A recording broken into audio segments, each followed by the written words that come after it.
viewers, welcome to Shenba's Creativity. நம்ம சேனலை subscribe பண்ணாமல் இருந்தீங்கன்னா மறக்காமல் சப்ஸ்கிரைப் பண்ணிக்கோங்க. பக்கத்தில் உள்ள பெல் ஐக்கானை ப்ரெஸ் பண்ணிக்கோங்க. இன்றைக்கி நம்ம கிச்சனில் துவரம்பருப்பு துவையல் எப்படி பண்ணுறதுன்னு பார்க்கலாம். இந்த துவையல் தயிர் சாதம் ரசம் சாதத்தோட வச்சு சாப்பிட்ட டேஸ்ட் ரொம்ப அருமையாக இருக்கும். வாங்க இப்போ துவையல் எப்படி பண்ணலான்னு பார்க்கலாம். இந்த துவையல் பண்ணுறதுக்கு நான் 1 கப் துவரம்பருப்பு எடுத்திருக்கேன். இது 200 கிராம் அளவு இருக்குது. இதோட நம்ம என்னென்ன ஜாமான் வேணும்னு பார்க்கலாம். வத்தல் 5 வத்தல் எடுத்திருக்கேன். பூண்டு 20 பல், புளி சின்ன துண்டு, கருவேப்பிலை சிறிதளவு, பெருங்காயத்தூள் 1/2 டீஸ்பூன் தேவைப்படும், தேவையான அளவு உப்பு. முதல்ல நம்ம துவரம்பருப்பை வறுக்க போகிறோம். அடுப்பை லோ ஃப்ளேமில் வச்சு வறுக்கணும். இப்போ இதோட பூண்டு,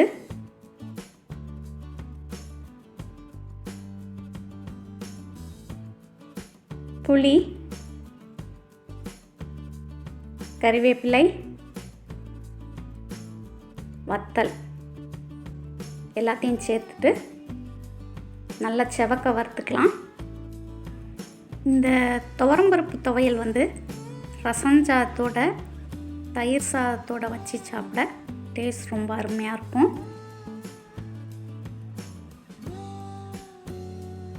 துவரம்பருப்பும் நல்லா வறுபட்டு கலர் சேஞ்ச் ஆகிருக்கு.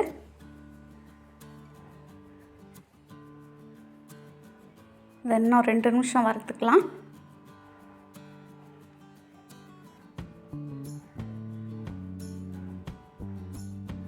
வாசனை அருமையாக இருக்குது.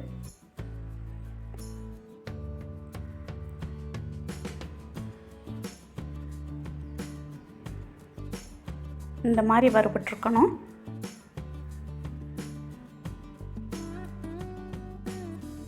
தேவையான அளவு உப்பு சேர்த்துக்கலாம்.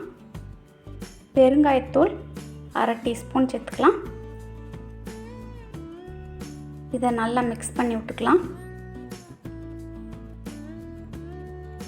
இப்போ அடுப்பு ஆஃப் பண்ணிடலாம்.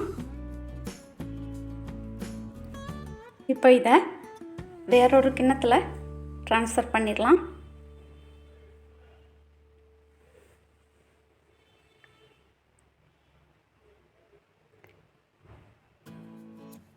கொஞ்ச நேரம் ஆறட்டும்.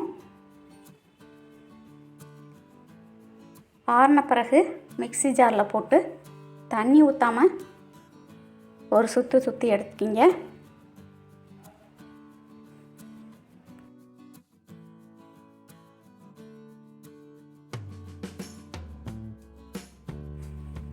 இப்போ கொஞ்சமாக தண்ணி சேர்த்து கொதப்பாக அரைச்சி எடுத்துக்கலாம். துவையலுங்கிறனால தண்ணி ரொம்ப ஊற்றக்கூடாது. இந்த மாதிரி கட்டியாக கொரப்பாக அரைச்சி எடுத்துக்கணும்.